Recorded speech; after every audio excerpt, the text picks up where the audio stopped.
permanent marker and write down the date that you cooked it or the date that you put it in the freezer, so that you can remind yourself, because I don't think you could do that. I know.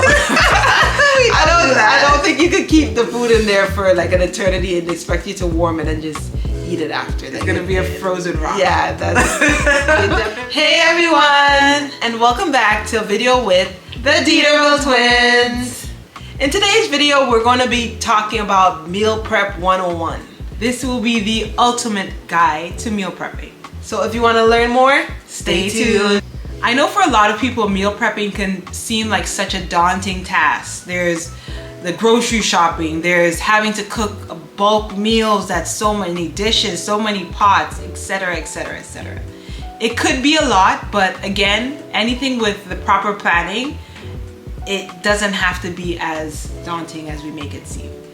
For this video, we're going to be breaking down for you how we meal prep on a weekly basis, some type of tips and tricks that we use to make sure that we stay consistent, and ways that it's going to definitely make your life a little easier as well. Tip number one is planning, and that includes making sure that you know what exactly you're going to be cooking for the week ahead. So that's typically done, I'd say, the week prior. So I do my meals on a Sunday. Friday, I'm trying to get an idea of what exactly I want to cook. Because I'm on macros right now, a strict macro plan, I create the meals to fit those macros. So if each serving, I'm gonna have a serving and a half for each of my meals, then I just budget that for what I need to buy at the grocery store. So that's one part of it, making the grocery list and also making the macros for each of the meals. And for me, I use MyFitnessPal. We both use MyFitnessPal. Sorry, MyFitnessPal, not MyFitnessPal. Don't go search that. So it's free. That's the main thing. That's the main thing. It's free. MyFitnessPal is a great way to track all of the macros that you have for each of your meals and make sure that you're aware of what you're consuming on a daily basis. Yeah, so the thing with us, we also have food scales. Since, I mean, we've been weighing our food out for a while now, but it's always good to weigh your food in the beginning because you don't really know what each portion is. Until you have a feel for that, I would always just weigh out everything to be consistent, especially if you're on a strict like macro nutrient type plan. You want to weigh everything, make sure you weigh everything, because then you won't have to worry about it being your nutrition that's like kind of making things fluctuate. Exactly. So depending on what you would like your day to look like would kind of decide how many meals you're gonna have throughout the day. So for me, I think I go around 4 to 5 meals a day, and it's typically kind of medium to smaller type meals. I have my breakfast, then I would have my lunch. I have a couple of snacks before that. Then I have a meal right before my workout, and then a meal after my workout. And that pretty much could hold me throughout the day. But if you're someone that needs to eat more frequently throughout the day, I think Portia does that. Yes, for me, I eat maybe 5 to 6 meals a day. So I have my breakfast, and then I have 2 lunches. One of those lunches includes more carbs because that's the lunch right before I work out. And then after I work out, I have another meal. And then usually in the evening, I include my Ninja Creamy ice cream as a meal at the end of the day. Yeah, so kind of depending on what you like, you would kind of break up your meals to include all your macros for the day. As long as at the end of the day, your macronutrients for fats, carbs, and proteins add up to what your goal for the day is, that's okay. You can kind of divide it up however you want. Exactly, and play around with it. If you want to try, one week you're doing 3 to 4 meals, and then another week you want to do 5 to 6 meals, see what your body actually prefers, and then go from there. Yeah. So the next part is going to be taking your list and going to the grocery store. Depending on what's on your list, we typically like to go with more whole foods because to me it's more satiating. You are able to feel fuller for longer when you eat like chicken breast and sweet potatoes. Yeah, things of that sort. You want to stick to the whole foods and kind of do away with the processed foods. Except for the Kodiak pancakes, because those are so addicting. I'm not giving those up. We can't get those up, yes. But kind of, I guess the key to balance. Yeah, the key is always balance. You want to have more whole foods. If there's processed foods, that's okay, but in moderation. Just kind of keep that in mind. So once you get to the grocery store, you're looking for your produce. If it's something like rice, we typically get rice in bulk because that's something that we meal prep consistently week over week. So we might as well just get a whole bunch of it because it's gonna cut down on cost. So things of that sort, dry materials, dry like grains, what else? Veggies, frozen fruits. We typically get them in the bigger bags because we're gonna use so much of it. And then other things like maybe the sweet potatoes, if we're only using a couple in the week, then we're just gonna get a small amount of it. The meat, we go week to week because we like to have it as fresh as possible. And for the meat, I would say that I typically buy the meat based on how much I need for that week. So just to minimize how much additional meat I'm putting into the freezer. So let's say I'm doing 4 ounces each meal and I need to cook 8 meals for the week. Then I'm gonna just buy 2 pounds of meat and look for a package at the grocery store that's 2 pounds, and then I can just use that instead. Yeah, so always paying attention to like what are your servings and how much of it do you need to cook your meals for the week. Exactly. Because the worst thing to do is to get a whole bunch of food and realize that you're not gonna cook it, you don't eat it. And then it's produce, so it's gonna spoil. So you have to, that's why it's good to go into the grocery store with a plan, with a list, so you know exactly what you're gonna cook. And you're not buying those big containers of lettuce that's I know. for 2 weeks. Because we know from experience, don't do that.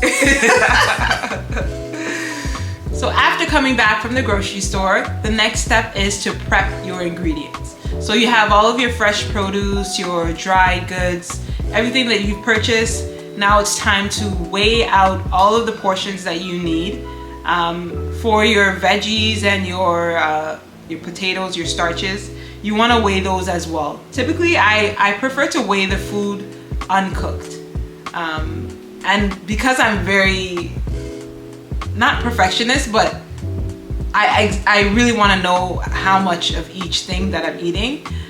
I weigh it uncooked and cooked. Mm-hmm. So then I know exactly how much of the cooked item will give me one serving or the serving that I desire.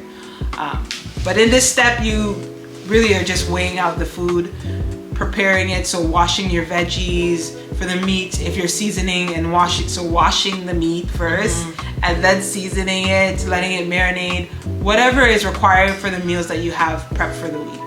And it's always good to look at the back of the packaging, because sometimes they have the portions cooked and sometimes it's uncooked. So depending on what that packaging says is how you'll weigh out your portions. Okay, so keep that in mind when you're kind of separating your portions for each meal. Exactly. Another thing is in terms of the meals, how we go about cooking our food. So for me, I kind of get overwhelmed if I have to cook like 3 meals at a time. So I like to space mine out throughout the day. So say in the morning I will cook 1 meal, and then maybe in the evening I'll cook another meal. So I typically have like 2 lunch dinner type meals, and then I have to prep my breakfast, because my breakfast is definitely the Kodiak pancakes. So I prep sponsored. Yeah, I know, because I'm telling you, those pancakes are so easy to make. I can prep them in probably like 15 minutes, and I can prep it for the whole week, all my servings. So that one is like, it's pretty fast. So I just kind of separate my morning, I'll do my lunch, and then the evening I'll do my dinner, and that's pretty much how I prep. And everything else, I'd be weighing out all my snacks. I usually get almonds and I weigh out 100 calories of it. I buy the big bag of almonds because it saves the most money. Those little packets that you can get at HEB that comes with 20, it's like $7. And you can get the big bag for the same amount, and you get like a pound of almonds. So I always kind of look for the cost savings there to save a bit of money on those things. And for me, when I'm meal prepping, I prefer to do everything at once. So I'm having all the meats cooking at the same time. And if I have enough pots, I'll make my starches. So I'll make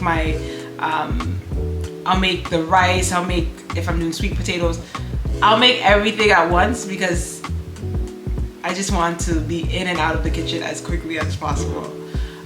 But for me, like it may seem like a lot of work, but if you're doing all of the work at once, yeah. By the time Monday hits, Tuesday you already hits, have everything planned. Yeah, so you can come back from work, from the gym, and not have like, what am I gonna eat? It's already there. Exactly. And I can eat the same thing for weeks because I don't really get tired of it, because it's like, to me, it's food. I'm getting my nutrients, my energy from it, and that's the purpose that it serves. So that's why I don't mind just bulk cooking meals and then eating them. Same for me. So the next step is going to be assembling your meals. In terms of what type of storage container you want to use, whether it's plastic, glass, whatever it may be, the key thing to always remember is you need to weigh your food. Okay? Exactly. So we have a scale, a countertop scale. So you put the container with no food on the scale, tare. So usually all scales have a tare button that will zero out the reading, and then you add your food, how many ever grams you need. Is that 100 grams? Whatever grams you've planned out from the week before. Yeah, and this is where you typically take out your MyFitnessPal, because MyFitnessPal, or whatever tracking app that you're using, it has all the macros, all the weights for each of the meals that you're gonna have. So that's what we'd use beside us, and then we'll kind of portion out each of the meals for that week. Exactly. And once you have the meals ready, you let it cool down, and before you put it in the fridge. Yeah, I don't know what the scientific background behind make it cool down, but we definitely always make it cool down before putting it in, because we don't ever put our food in hot. Exactly. Is that something that you do? Because we don't know. If Yeah, that's something you do, leave it in the comment section below. And that's pretty much it. Now you can just get your meals out in the morning. I take my breakfast, my lunch, and my before workout meal, and I put it all in my lunch box to go to work with, and warm it when I get to work at each time. And that is super easy. That pretty much takes me less than 5 minutes in the morning. Exactly. All of these things are ways, like things that you put in place to minimize the overeating or the unplanned eating throughout the week. Yeah. If you have the meals ready to go, more than half of the work is already done for you. Yeah. It's just taking the extra time on the Sunday or whatever day you choose to prep, and that's gonna save you so much time in the week. So think of it that way, and then you'll pretty much stay right on track.